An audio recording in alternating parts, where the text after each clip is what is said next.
Assalamualaikum warahmatullahi wabarakatuh. Di sini saya akan menjelaskan tentang anatomi gigi susu atau gigi sulungan bawah. Sebelumnya saya akan memperkenalkan diri saya. Nama saya Ferdi Yudafi, NIM PO 7125 dari Prodi D4 Terapi Gigi. Dosen pengampun yaitu Ibu Dr. Karin Tika Fitra M. Biomed. Langsung saja saya jelaskan yaitu gigi susu atau gigi sulung adalah gigi sementara pada anak-anak yang sewaktu-waktu akan tanggal dan diganti dengan gigi dewasa. Normal anak mempunyai gigi susu atau gigi sulung yaitu 20 gigi, yang 10 gigi rahang atas atau bisa disebut dengan maksial, 10 gigi rahang bawah atau bisa disebut juga mandibula. Fungsi dari gigi susu atau gigi sulung yaitu yang pertama fenotik, yang kedua mastikasi atau pengunyahan, yang ketiga estetis atau kecantikan, yang keempat untuk merangsang pertumbuhan rahang, yang kelima memacu pertumbuhan gigi permanen.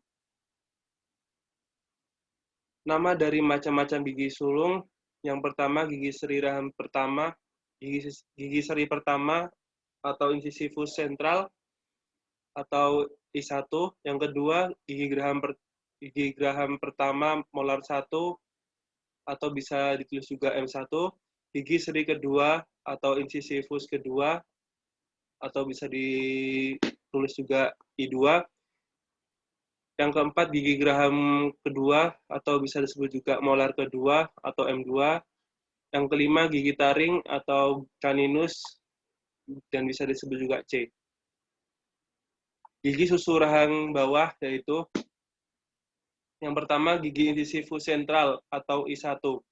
Benih dibentuk 6 bulan pranatal, mulai klarifikasinya 4,5 bulan intrautrin, email lengkap 6,5 bulan, akar lengkap 1-2 tahun, aspek labialnya adalah permukaan labial datar, tidak terdapat developmental growth, gigi mesial dan distal mengecil dari titik kontak ke arah serviks. Akar panjang sempit mengerucut ke arah apex. Apex tajam, panjang akar 2 kali panjang mahkota. Aspek lingualnya terlihat margin ridge dan cingulum 1/3 tengah dan 1/3 insikal terdapat lingual fossa.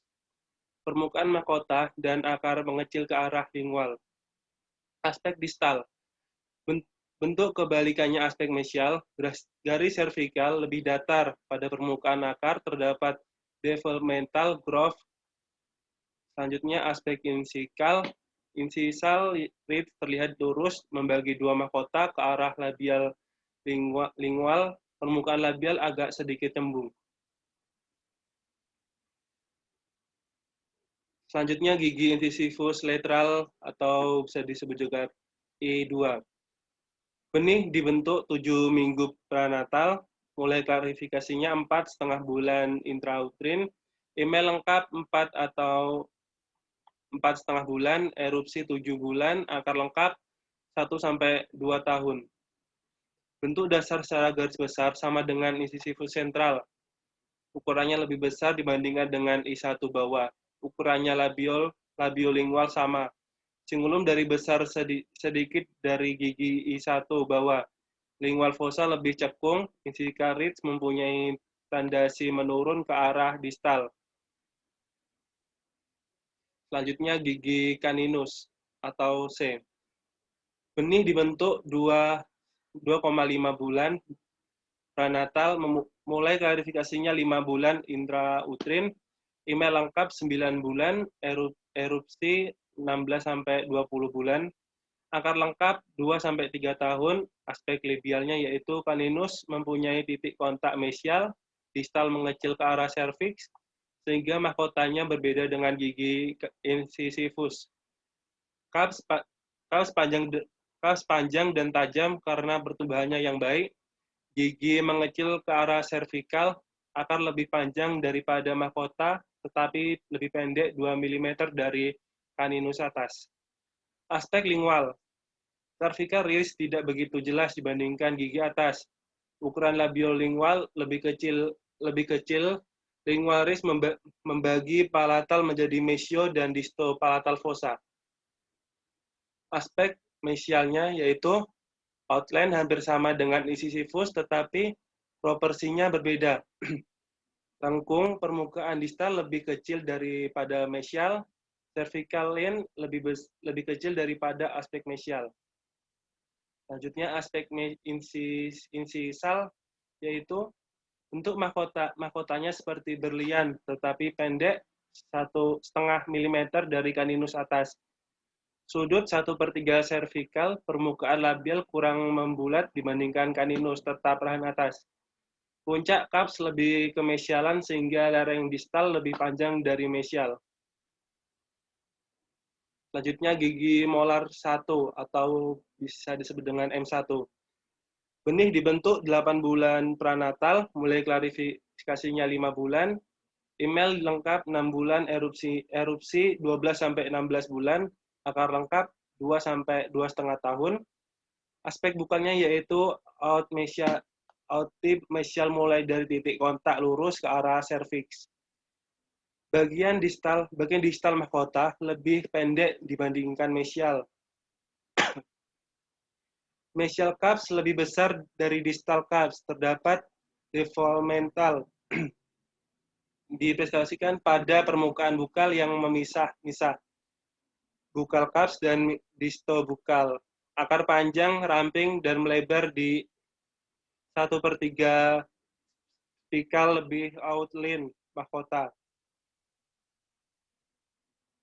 Aspek lingualnya yaitu mahkota menyempit ke arah lingual, outline mahkota terbentuk dari rhomid, distolingual cups berbentuk bundar dan jelas.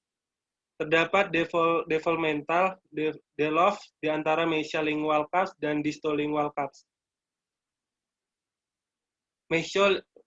Mesiolingual cups terbentuk panjang dan tajam. Panjang mahkota mesial dan bukal hampir sama. Cervical line lebih lurus dibandingkan dengan aspek bukal. Yang selanjutnya, aspek mesial. Pada 1/3 mesial permukaan, bukal terdapat lingual yang besar. Mahkota gigi ini sama dengan gigi molar 1 dan 2 tetap rahang bawah. Bukal cups terletak di atas ukuran mesio, terletak di atas akar. Mesiobukal cups dan mesiolingual cups dapat terlihat dari aspek ini. Ukuran mesiobukal lebih besar dari ukuran mesiolingual. Aspek distal. Terdapat beberapa perbedaan dengan aspek mesial, yaitu pada 1/3 cervical, permukaan bukal lengkung tidak begitu jelas. Panjang mahkota bagian bukal dan lingual hampir sama. Akar distal lebih bulat dan lebih pendek mengecil dibandingkan apikal. Aspek oklusal. Bentuk rahmit mesialingual kosia merupakan cups paling besar dibandingkan dengan yang lain. Permukaan sebelah lingual datar dan lebar. Yang selanjutnya, gigi molar 2 atau bisa disebut dengan M2. Benih dibentuk 8 minggu prenatal, mulai klarifikasinya 6 bulan inti uterin, email lengkap 10-12 bulan. Erupsinya 1/3/4 sampai 2,5 bulan. Akar lengkap 3 tahun. Aspek bukalnya yaitu bentuknya menyerupai molar 1 bawah, tetapi kecuali dalam ukuran mesio. Distal pada titik kontak selebar dari ukuran mesio. Distal pada cervix, mesiobukal groove dan distobukal groove membagi permukaan bukal.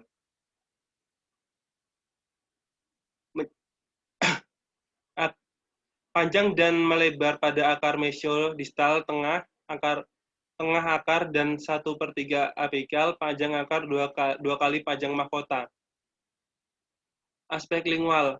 Mahkotanya menyempit karena lingual. Pada aspek ini terlihat 2 buah cups yang dipisahkan oleh lingual. Yang pendek, besar kedua lingual tidak selebar ketiga buah cups bukal. Cervical line terlihat lurus, bukal cups terlihat dari aspek ini. Aspek mesial. Mahkota gigi hampir sama dengan gigi molar 1, tetapi tetap rahang bawah.